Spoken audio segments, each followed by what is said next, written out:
এখানে অবৈধকারী কিছু দখলদার আসলা সোনাবাড়িঘাট তারা দখল করিয়া বাজার ভাড়া দোকান ভাড়া দিয়া মাসও 7,000 টাকা এক দোকান থেকে প্রায় 10টা দোকান 70,000 টাকা মাসও তারা ভাড়া পাইছে, নিজে ঘর বানাইছে। হসপিটাল কর্তৃপক্ষ 2013 ইংরেজিত পিঠা লইয়া তারারে আপত্তি করলে তারা মানছে না। এর বাদে আমরা প্রসেস করিয়া দেখা আছে গিয়া সোনাই সার্কুলার মাধ্যমে ডিমার্কেশন করিয়া আজকে ইভিকশন অর্ডার হয়েছে। ডিসি মহোদয়ে ইভিকশন অর্ডার দিয়েছেন, আজকে আইসে প্রশাসন আইয়া ইভিকশন করিয়া সম্পূর্ণ ভাঙিয়া দেয় দেখা আছে ভবিষ্যতেও তারা যাতে আর এটা না করতে পারে এর লাগে প্রশাসনের কাছে আমরা সহযোগিতা চাইমু।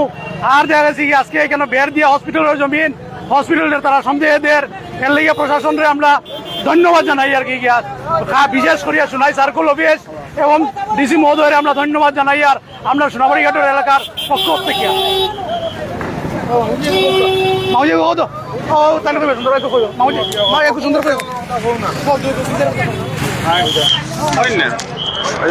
একটা দখল মুক্ত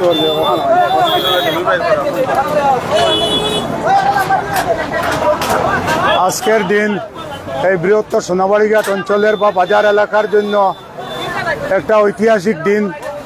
আজকের দিনে এই মাফিয়া কর্তৃক সোনাবাড়িঘাট অঞ্চলের বা সোনাবাড়িঘাট হসপিটালের কিছু জমিন অবৈধভাবে দখল করে জোরপূর্বক দখল করে এখানে বড় বড় বিল্ডিং ইমারত গড়ে তুলেছেন এবং ইহা থেকে তারা অসাধু উপায়ে যে মাসিক চাঁদা আদায় করিতেছেন। এক একটা দোকানের ভাড়া 5,000 7,000 করে তারা নিতেছেন। ওর জন্য বৃহত্তর সোনাবাড়িঘাট এলাকার আপামর জনসাধারণ কর্তৃক হসপিটাল কর্তৃপক্ষের নিকট আবেদন রাখা হয়েছিল এবং হসপিটাল কর্তৃপক্ষ মাননীয় সোনাই সার্কেল অফিসারের দৃষ্টি আকর্ষণ করেছিলেন এবং বারবার সার্কেল অফিসার এবং কাছাড়ের জেলা আয়ুক্তের দৃষ্টি আকর্ষণ করার পরিপ্রেক্ষিতে আজকে এই যে এভিকশন প্রক্রিয়া চলতেছে তা সোনাবাড়িঘাট অঞ্চলের এই আপামর জনসাধারণের মধ্যে একটা আনন্দের সীমারেখা অতিক্রম করেছে এবং উৎসাহ উদ্দীপনা বিপুলভাবে বৃদ্ধি পেয়েছে। আমি আশা করি এই এভিকশন যেটা সেই এভিকশন অতি সুষ্ঠুভাবে জেলা প্রশাসন সম্পন্ন করতেছে এবং এটা সহযোগিতা করার জন্য আগামী দিনে প্রশাসনের আমরা এলাকাবাসী হিসাবে আমরা সহযোগিতা কামনা করছি। এই বলে আমি আমার বক্তব্য এখানে শেষ করছি। ধন্যবাদ।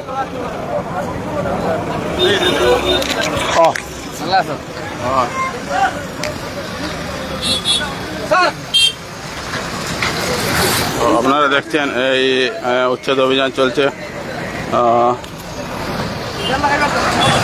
উচ্ছেদ অভিযান চলছে সোনাবাড়িঘাটে।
আপনি কাজ করতে দিবেন আমি ওটা করতেছি আপনি বাঙালি